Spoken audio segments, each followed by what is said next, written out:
Hey everyone, it's Julie. Today we'll be making lasagna in a skillet. It's still going to be delicious, just a little less tedious. Did I say delicious? Okay, good, because it is. So let's get started. Here I have a large skillet with some oil over high heat. I'm using ground beef. You may use a combination of beef and pork. I like to break up the meat with my fingers just to give it a head start. You definitely don't want big chunks of beef, so try to break it up as best as you can.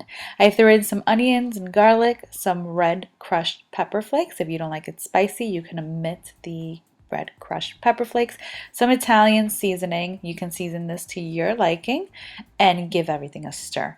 Now, wine is optional, but I love using it whenever I make red meat sauce. I use Pinot Noir because it's what I like to drink and always have on hand, but you may use any red wine you'd like. Season well with salt and pepper. Go ahead and throw in the crushed tomatoes.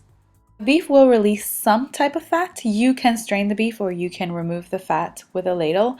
Whenever I say remove the fat with a ladle, it always takes me back to a comment that a viewer posted about how she wished she could remove her body fat with a ladle. I don't know why I find that so funny, and I always think about it. All right, so the fat usually goes to the side of the pan. My beef didn't release a lot of fat, so I just left it in.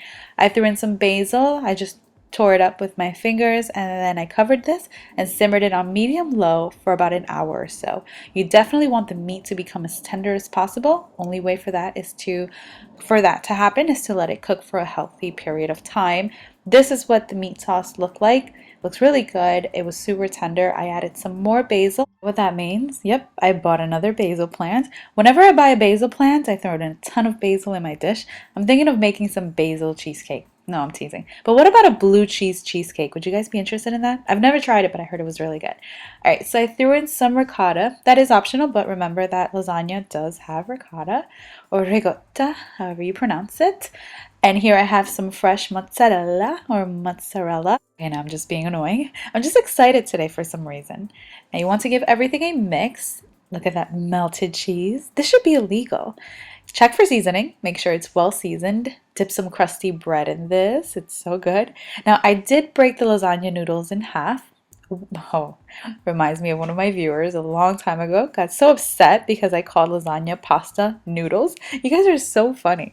All right, I broke them in half and then cooked them until fully cooked. Actually left them just a little bit al dente, but remember this is not going to go in the oven, so make sure you take them out of the boiling water as if you were going to eat them right away. I grated some fresh Parmesan cheese, topped it off with some extra mozzarella, and then I covered it for about 5 minutes, and voila!